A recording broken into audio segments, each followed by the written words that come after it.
తర్వాత ఆ ఉద్యోగాలకే రేవంత్ రెడ్డి ఎల్బీ స్టేడియంలో పత్రాలు ఇచ్చారు. కానీ కొత్త ఒక్క ఉద్యోగాన్ని కూడా నోటిఫై చేయలేదు. ఈరోజు తెలంగాణ రాష్ట్రంలో నిరుద్యోగులు అడుగుతున్న ప్రధాన డిమాండ్ ఏంటంటే గ్రూప్ 1 ఉద్యోగాలని 1:100 పిలవాలని చెప్పి ప్రధానంగా గ్రూప్ 1 అభ్యర్థులు కోరుతా ఉన్నారు. ఆ రోజు ప్రతిపక్షంలో అసెంబ్లీలో ప్రతిపక్ష నేతగా బట్టి విక్రమార్క ఆ రోజు టీఆర్ఎస్ పార్టీ బీఆర్ఎస్ పార్టీ ప్రకటించిన ఉద్యోగాలని ప్రతిపక్ష నేత హోదాలో మాట్లాడుతూ 1:50 కాదు 1:100 ప్రకటించాలని చెప్పి డిమాండ్ చేసిండు గత ప్రభుత్వాన్ని.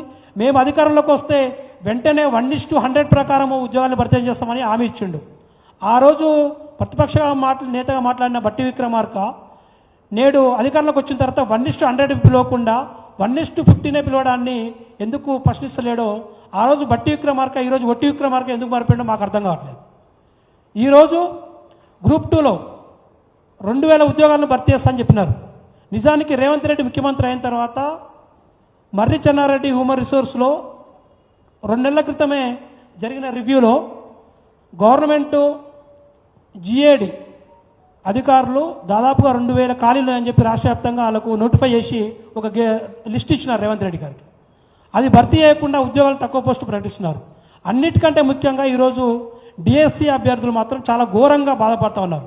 ఎందుకంటే national council for teachers education NCTE guidelines ప్రకారము రాష్ట్రంలో టెట్ రిజల్ట్కి డిఎస్సి ఎగ్జామ్ నోటిఫికేషన్ డేట్కి కనీసము 45 రోజులు గడువు ఉండాలని చెప్పి ఎన్సిటిఈ గైడ్లైన్ చెప్తా ఉన్నాయి.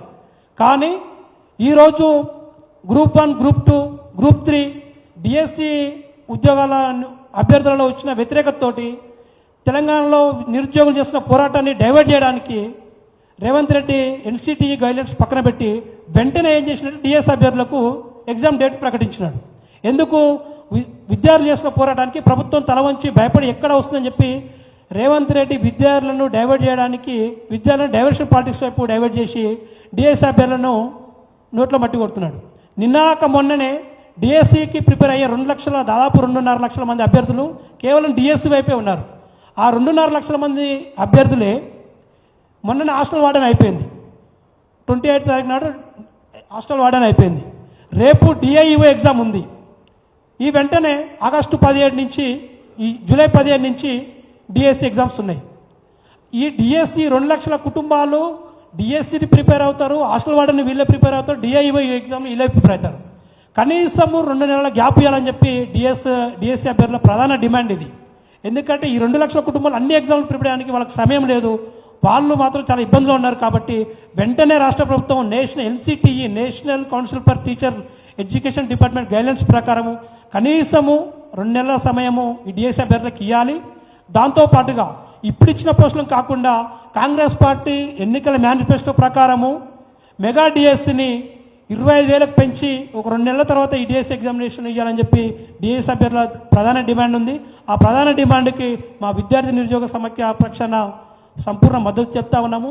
ఏదైతే గ్రూప్ 2 అభ్యర్థులు ప్రకటిస్తున్నారో ఆ అభ్యర్థులకు వాదనలు మేము ఏకీభవిస్తూ రేపు జూలై 5 తారీఖు నాడు జరగబోయే తెలంగాణ పబ్లిక్ సర్వీస్ కమిషన్ ముట్టడికి విద్యార్థి నిరుద్యోగ సమాఖ్య పక్షాన ప్రధాన భూమిక పోషిస్తాము.